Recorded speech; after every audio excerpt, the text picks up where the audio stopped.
Бақыт ажы, аялымдын тили узун. О, чатак. Эч эле баш ийгиси келбейт. Ачуум келгенде уруп коем. Кайра кыжаалат болом. Бирок аялым бир аз оңолуп калат дейт. Негизи бул туура эмес. Ошого да көндүрүп алышыңыз мүмкүн. Негизи пайгамбарыбыздан бир да риваят жок. Пайгамбар Мухаммад алейхиссалам Айша энебиздин көзүн көгөртө чапты. Умму Салама энебиздин мурдун кыйшайта чапты. Зейнеп энебиздин бутун сындыра тепти деген бир да риваят жок. Өткөндө да айттык го, баягы Азирет Умар радыйаллаху анхунун аялы дагы ушунчалык ачуу үндөр менен, ачуу сөздөр менен шакылдап баягындай төкмөчүлөр да бул жакта калат экен. Акийнеге айтышкандай ошондой шакылдап булбулдай сайрап атканда бир сахаба көрүп калып атпайбы? Көрүп калып таң калат го, эмнеге унчукпадыңыз десе жооп берип атпайбы? Эми аялым бекер нан бышыргыч, бекер тамак бышыргыч, бекер бала төрөп бергич. Болбосо бир адам төрөлгөндө энелерибиз баягы бизди төрөп атканда экинчи төрөбөйм деп атып төрөйт экен. Бир өлүп кайра тирилгендей болот. Өлүп кетпейт, бирок ошондой даражада. Бир өлүп кайра тирилгендей болот. Кээ бир энелерибиз бар, өтүп кетет. Төрөп эле өтүп кетет экен. Андай учурларда болуп калат. Андан кийин бекер үй тазалагычым дейт. Анан бекер казыначым дейт. Үйдөгү буюм тайым, акча нерселер болсо, ошону коюп коем, аны эч кимге бербейт. Аялдар билесе, көбүнчө келе дейт. Үйгө сактайм, эмнеге? Ушу балдарым кыйналбасын, кыздарым кыйналбасын, үйгө бирдеке кыла калалы деп эле аялдар монотуп аткан болот го. Ошого баягы тоок, баягы балапандарым да корулап, эч кимге тийгизбей, бирдеке алып келсе эле жей калып, баласына бере калып, мына ошондой даражадагы эне не сыпаттап Азирет Умар деген экен. Ушунча кызматтарын көрүп туруп, эми бир-эки ооз сөз менен мен көтөрө албай калмак белем. Көтөрүп коебуз да деген экен. Аны саңары сиз аялыңызды эч качан урбаңыз.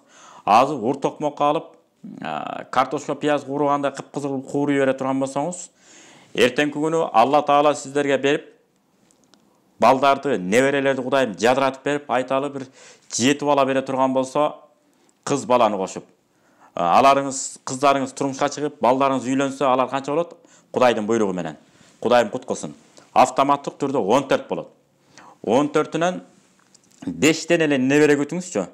10 дебей туралы. 5тен азыр муун көрүп атасыздар да, улам эле ылдый түшүп келатат. Азыр 5 балам бар десе, эмне болуп атат? Илгеркилердей 10 балам бар, 12 балам бар дегендей эле элестетилип баштады уже. Мына мындан баягы. Мына ошол 5тен эле бала берсин. Андан да көп берсин. Жок дегенде дейли. Өйдө ылдый эсептегенде. Аны кошкондо 50 болот, кайра 5-4-түн 20, ошентип 70. Элестетиңиз, 70 небереңиз бар. 70 небереңизге берки 14-тү кошо бериңиз. 80 болот, 84. Балдарыңыз, келиндериңиз, неберелериңиз кошкондо канча болот экен? 84. Ошол 84 бала чака небереңизге сиздин жана токмоктоп төпөстөп аткан аялыңыз автоматтык түрдө эмне болот? Генерал марша болот, убакыт саат келгенде өзүнөн өзү эле. Сиз эмне аласыз? Уруп токмоктоп сабай бергениңизден аял кишилер балдарын бул жака барам десе, бул жака барат, тигил жака барам десе, тигил жака бат эле ал. Ыйлап сыктап, атаңар мени токмоктоп жүрүп, муну жеримди сындырган, мени давление кылган, башка агылган, бул кылган деп отуруп, ыйлап сыктап айта берсе, балдар ишенет, бак сапабызды токмоктоп жүрөлү ошентип, майып кылып койгон турбай, орукчан кылып койгон турбай. Эмне үчүн? 9 ай кусааны көтөргөн. Бирок сиз чындап эле ошенткенсиз да. Ошенткен фактылар менен бүт айтып коет. Бүттү. Бала чака неберелериңиз, чеберелериңизге чейин сизди караганда жалаңкычты көргөндөй болуп калышы мүмкүн. Анан сизди эмне кылат? Дымдама кылып бышырат анан. Акырын отту азыраак жагып коет, былкылдатып гана кайнатат. Ушундай баягы өзбек туугандар айтқандай дамдалып жата берет анан. Бүттү. Айтайын десеңиз, ата-энеңиз кетип калган тияка. Тууганыңызга айтайын десе, ишенбейт, ыңгайсыз. Өзүңүздүн айыбыңызды өзүңүз ачкыңыз келбейт. Ошондуктан сизге кеңешибиз, пайгамбарыбыз айткан, аялдар колуңардагы аманат дейт. Бул аманатка кыянат кылбашыбыз керек. Бул эркектикке жарашпайт. Андай ачуулуу эркектер үйлөнбөй туруш керек болот. Баягы айтабыз го дайым эле. Адам үйлөнүш үчүн бир эле балагатка жеткен жетишсиз ал. Акыл жагынан да жетилиш керек, дене мүчөөнү жагынан да жетилиш керек.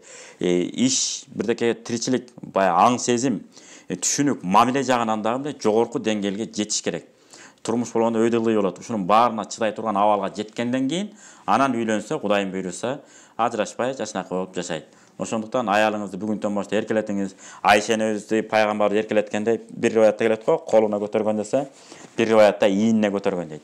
Эми сиз аялыңызды өзүң көтөрө аласыңыз мүмкүн, көтөрө албай калышыңыз мүмкүн. Ар кандай да аялдары. Кээ бириники 100 килограмм, кээ бириники 120 килограмм болушу мүмкүн, кээ бириники 70 килограмм болушу мүмкүн, ар кандай.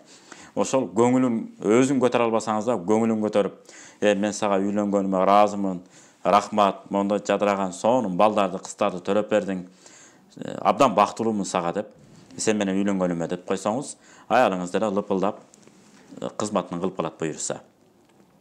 Антпесеңиз кийин дымдама болуп калышы мүмкүн. 5-6 10 чакты койду, козуларды кайтартып туруп, атабыз бошобой атат деп туруп, кайсы бир кудулдар айткандай, от жаккыч болуп калышы мүмкүн. Качагар деп коет го, ошондон Кудай сактасын. Адам аткени кыргыздар айтпот, чөптү кордусун көзгө зыян деп. Ал чөп эмес да, бул адам ал. Ошон үчүн этиятташ керек.